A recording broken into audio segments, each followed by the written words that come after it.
네, 외교부 제1차관을 지낸 최종건 연세대 교수와 함께합니다. 어서 오세요. 예, 안녕하셨습니까? 네, 오늘 다시 한번 오물풍선 이야기를 좀 해야 될 것 같은데요. 일단 먼저 좀 이 질문 좀 드려볼게요. 일단 잠정 중단한다고 북한 당국이 밝혔다가 네. 대북 전단을 살포하니까 다시 오물풍선을 이제 띄워보낸 거 아니겠습니까? 그리고 우리 네. 정부는 다시 대북 확산기 방송을 어제 재개를 했는데 네. 어젯밤 또 날라왔더라고요. 오물풍선이. 근데 예. 아무튼 일단 이전부터 먼저 확인하고 좀 넘어가죠. 대북 전단을 막을 방법은 없습니까?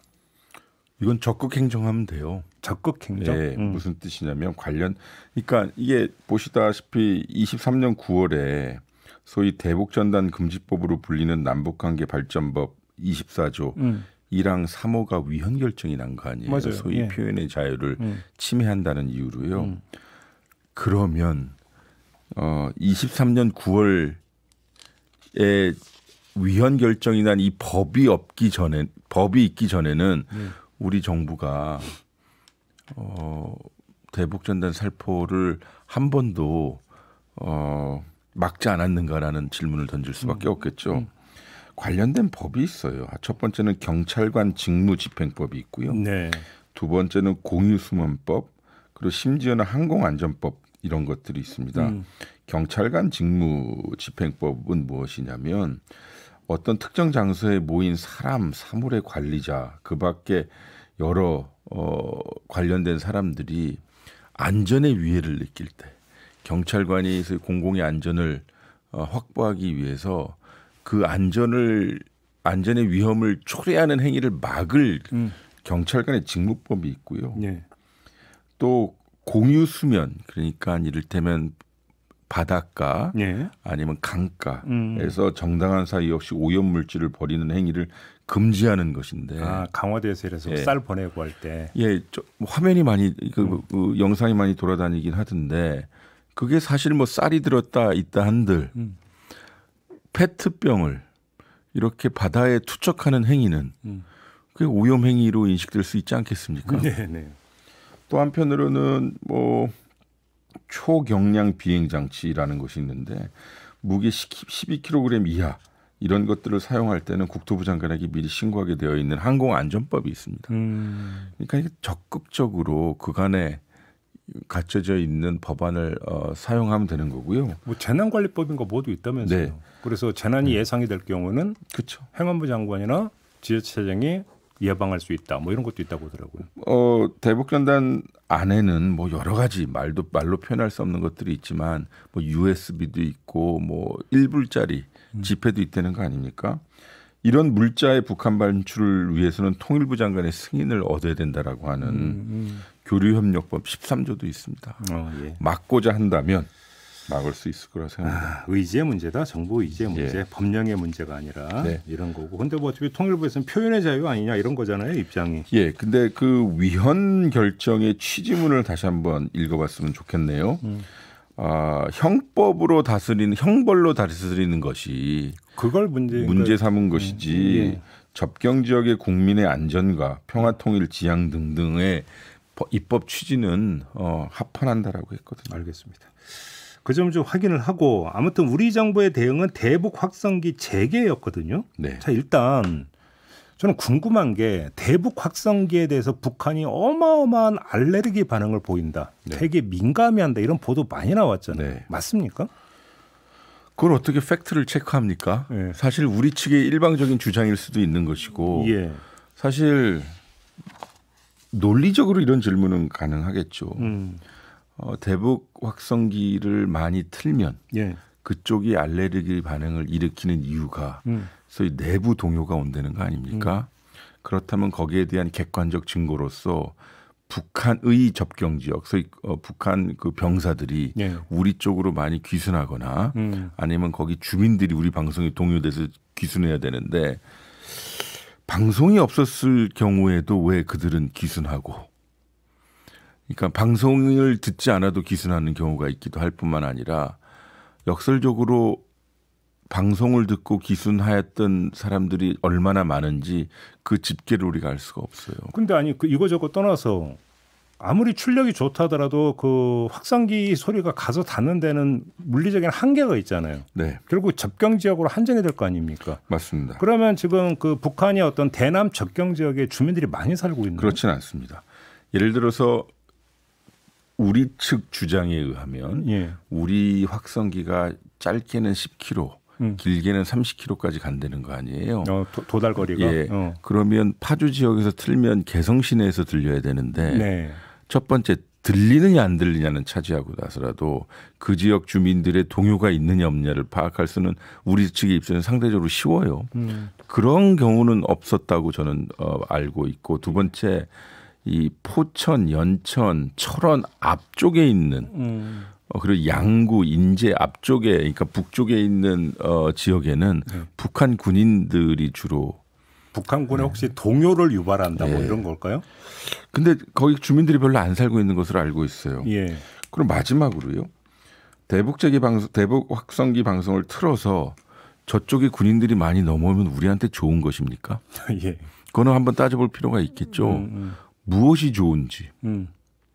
저는 잘 모르겠어요. 오히려 비무장지대는 말 그대로 비무장지대로 남아야 하고 말 그대로 좀 조용했으면 좋겠다는 것이 제 생각입니다. 근데 이 대북 확산기는 성능은 제대로 지금 되는 겁니까? 예, 우리는 한때 이 대북 확성기 때문에 큰 골치를 치른 적이 있습니다. 그래요? 이거 좀 조금 설명이 필요한 부분인데요. 예. 대북 확성기 방송을 위해 확성기를 추가 도입하는 과정에서 비리 혐의가 포착되었다고 합니다. 어허. 이것이 이제 좀 역사적으로 따져봐야 되는데 네. 박근혜 정부의 역점 사업 가운데 하나가 대북 확성기 도입이었고 예. 이것은 2016년 1월 13일 박 전 대통령이 대국민 담화를 통해 북한에 대한 가장 확실하고 효과적인 심리적 수단이 대북 확성기라고 언급한 후에 빠르게 추진되었습니다. 네. 이때 태운 예산이 총 174억 7천여만 원인데 네. 입찰 공고 단계부터 비리가 있었다는 거예요. 확성기가 아닌 방송용 음향 장비를 주로 생산해오던 특정 업체가 선정되었는데 예. 탈락한 일부 업체들과 당시 국방권익연구소라는 곳에서 문제를 제기했습니다. 예. 이 문제 제기에서 요점은 무엇이냐? 국방심리전단 소속 관계자가 그래서 국방심리전단 소속이라고 하면 대북 확성기를 실제로 하는 곳인데요. 그 관계자가 특정 업체에 유리하도록 입찰을 제안서를 변경했고 특혜를 받아 선정된 업체가 납품한 대북 확성기는 시장 평균 가격보다 비쌌다. 오호. 그리고 중요한 것은요. 군이 제시한 성능 기준에도 미치지 못했다는 것입니다. 오, 출력이 낮다는 예. 건가요, 그러면? 그래서 군 검찰단하고 감사원에서 당시 이걸 조사를 했어요. 예. 근데 이것들이 모두 사실로 드러난 것이죠. 그래서 군 검찰단이 2016년 중반에 수사를 착수했고 17년도 초에 국군 심리전단 소속 계약 담당자하고요. 입찰 제안서 평가 당시 위원장의 시중령을 각각 구속 불기소했고요. 감사원은 똑같이 17년 9월에 감사에 착수해서 대북 확성기 전략화 사업 추진 실태라는 결과 보고서를 제출합니다. 오호. 여기에 나와 있던 내용이요. 예. 너무 놀라운데요. 선정 과정에서 특혜 비리가 있었다는 걸 확인했고 성능이 미달됐다는 거예요. 네. 그러니까 방송용 음향 장비만을 생산하던 업체였고 소리를 멀리 보낼 수 있는 고출력 원거리 음향기기를 생산한 적이 없다. 관련 기술도 없다. 확인한 것입니다. 따라서 당시군이 실험을 해봤던 모양입니다. 오호. 대북 확성기가 10km 떨어진 곳에서 방송 내용을 명확하게 들을 수 있을 정도로 또렷한 가층 성능을 확인했지만 A사의 제품은 도달거리가 3km에 불과했다는 거예요. 3km? 예. 대북 확성기 사업 관리 적정성 여부 감시 결과 보고서라는 것도 있는데 제안서상 기동형 확성기의 이동간 요구 성능이 누락되었고, 그러니까 이동하면서 방송을 틀어봤냐 안 틀어봤냐 그런 적이 없었다는 것이고. 예. 성능 평가 시에 주요 성능 평가가 누락되어 있다는 겁니다. 그러니까 무기 같은 것을 군에서 도입할 때 자기네들이 요구하는 성능이 있었을 거 아닙니까? 있겠죠, 당연히. 그거 누락되었다는 것입니다. 그래서 2017년에 기동형 확성기 16대 모두 방송이 5km까지 전달된 것으로 실험 결과 나왔지만 예. 비무장지대의 날씨 그리고 지형, 비무장지대가 산역 지형도 있을 것이고 예, 그렇죠. 바람이 있을 예, 것이고 해서요. 고려하면 북방 한계선 1km밖에 넘지 못할 것 같다라는 어허. 것이 당시의 평가입니다. 그럼 개성까지는 도달이 안 되는 거잖아요, 이거는. 당시에 그래서 군이 계절적 요인이 있어서 봄과 여름 등에도 추가로 실시할 예정이라고 입장만 발표했는데 이 실험이 있었던 것이 2017년 초입니다. 예. 그리고 상황이 변해서 2018년 초에 4.27 판문점 회담이 있었고 그 직전 직후로 해서 확성기 방송이 중단되었고 군은 그 확성기들을 뜯어서 창고에 보관했다가 아마도 요번에 틀은 것일 텐데요. 아, 그럼 어제 튼 확성기가 그때 문제의 그 확성기일 가능성이 있다라는 말씀이죠? 있다는 것이고 그 사이에 수리를 했는지 아니면 새 것으로 대체를 했는지는 예. 확인해야 할 상황입니다. 근데 뭐 그때 그 확성기가 맞다면 도달 거리를 아무리 그러니까 길게 잡아도 5km밖에 안 된다. 예. 그리고 물론 제 주관적인 판단일 수 있겠습니다만 예. 제가 17년 말하고 18년 초에 대북 확성기를 트는 지역에 다 가봤어요. 왜냐하면 당시 제 보직이 청와대 안보실의 군비통제 비서관이었기 때문에 군사적 긴장을 낮추는 방안을 모색하기 위해서 대북 확성기를 본 것이죠. 네. 근데 현장에 가서 보니까 좀 고통스러워요. 왜요? 당연히 대북 확성기 옆에 서 있는 우리 병사들의 입장에서 보면 이 소리는 엄청 시끄러워요. 그러겠죠. 물론 우리의 주장은 저게 10km, 30km 뭐 도달한다고 하지만 동시에 또 북도 그것을 교란하기 위해서 자기네 방송을 튼단 말이에요. 그러겠죠. 근데 이게 무슨 매우 깨끗한 최고급 스피커 음질이 아니라 그냥 웅웅거리는 소리로 들린다고 해서 그 현장에서 근무하고 있는 우리 병사들의 입장에서 보면 실제로 노이로제가 걸릴 만큼 하루 종일 스피커 소리를 들려야 하고 그러니까 서로 민감해지고요. 예. 또 당시에 그 접경 지역의 주민들을 좀 탐문해 보면 정말 힘들다는 거예요. 하루 종일 그 방송을 들어야 하니 네. 우리는 뭐 BTS를 튼다 뭐 한다 하더라도 그런 음악을 매일 듣고 산다면 원래는 되게 목가적이고 조용해야 할 혹은 네. 때로는 긴장이 흘러야 되는 곳에 그런 음악이 들리면 상당히 힘들다고 하시더라고요. 아무튼 근데 지금 우리는 그 대북 확성기를 거의 전략 무기 취급하고 있는 거 아닙니까? 아이러니죠. 예. 최첨단 시대 예. 양쪽에다가 도달할지 안 도달할지도 사실상 팩트 체킹이 안 된 상황에서 예. 큰 스피커를 틀어놓고 저들에게 전략 무기라고 우리가 이야기한다면 예. 그동안 우리의 과학 발전과 기술 발전은 무엇이었는지 생각이 들어요. 또 한편으로는 저쪽에서는 우리 USB 가지고 뭘 틀어본다면서요. 방송도 보고. 근데 확성기가 얼마만큼 임팩트가 있는지 모르겠습니다. 저는 개인적으로 그렇게 생각합니다. 그래요. 그러면 대북 확성기가 결국은 대남 도발을 제어할 것이다. 심리전에 그러니까 유리할 것이다. 이런 어떤 그 우리 당국의 발표나 기대가 정확하지 않다라는 얘기로도 연결을 줄 수 있을까요? 보십시오.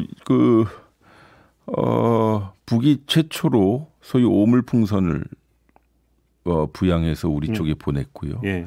거기에 대고 우리가 대북 확성기 방송을 재개한다라고 경고하니 북이 뭐 3시간 4시간 후에 이 오염 풍선 부양을 중단한다라고 했다는 거 아니에요? 예.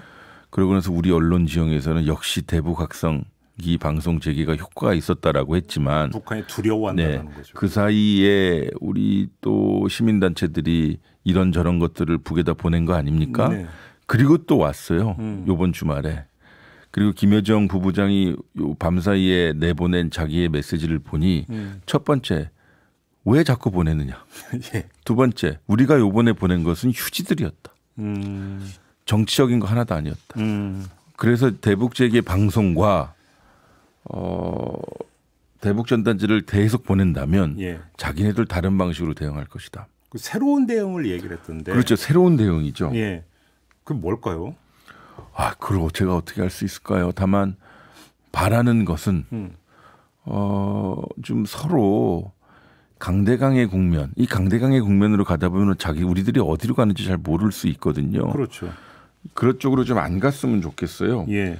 다만 제가 두려워하는 것은 김정은이 자기 메시지를 통해서 내놨던 것들은 예. 대부분 조건절의 문장이고 그러다 보면 또 그들의 발언을 실현할 경우들이 많은데 좀 더 이상 악화 안 됐으면 하는 마음입니다. 그래서 지금 이제 우리 언론은 어떤 그 시나리오를 지금 보도하고 있냐면 북한의 대응이 예를 들어서 뭐 세 가지 시나리오. 대북 확성기를 조준해서 사격하는 것. 네. 그다음에 서해상에서 도발을 하는 것. 네.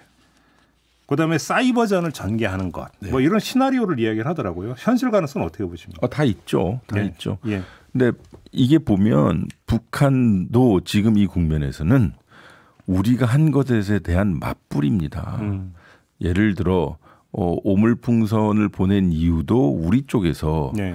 자기네 입장에서 봤었을 때는 수용할 수 없는 여러 대북 전단 물품이 포함되어 있는 풍선이 넘어오니 네. 거기에 대한 반응으로 보낸 것이죠. 그러니까 방송을 제기했기 때문에 자기네들이 첫 번째 똑같은 방송을 제기할 수 있을런지는 모르겠으나 예. 아마도 또 다른 새로운 방식이라고 했으니 뭐 사이버전으로 교란을 한다든지 좀 여러 가지가 있겠죠. 아마 제 생각에는 NLL 쪽이 좀 위험하긴 한데.